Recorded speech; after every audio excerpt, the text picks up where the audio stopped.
এই যে এটা হলে এটা দিয়ে আমরা বীজ দিই। এটা হলে বিষের ট্যাঙ্কি।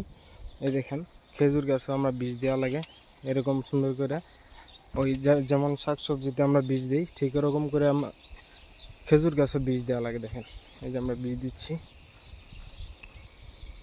প্রত্যেকটা গাছেই, নবুসি গাছে এরকম করে বীজ দেওয়া লাগে, না হলে পোকা খায় ফেলায়। এই যেমন এই যেরকম করে পোকা খায় ফেলায় বীজ না দিলে।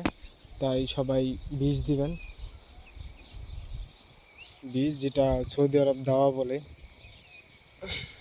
দাওয়া দিলে খেজুরটি সুন্দরভাবে টিকে যায়। দেখেন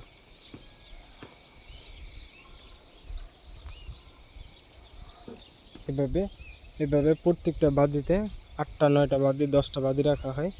সবগুলো বাদিতে এরকম করে বীজ দিবেন, তাহলে খেজুরটি সুন্দরভাবে টিকে যাব।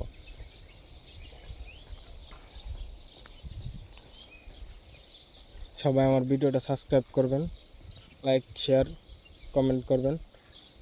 আর নতুন নতুন ভিডিও পেতে আমার ভিডিওগুলো দেখবেন। ধন্যবাদ। আসসালামু আলাইকুম সবাইকে। সবাই এরকম করে বীজ দিবেন। বীজ দিলে তাহলে খেজুরটি সুন্দরভাবে টিকে যাবে, সহজে খেজুরগুলো নষ্ট হবে না। প্রত্যেকটা বাদিতে সুন্দর করে বীজ দিবেন, তাহলে আর খেজুরগুলো নষ্ট হবে না।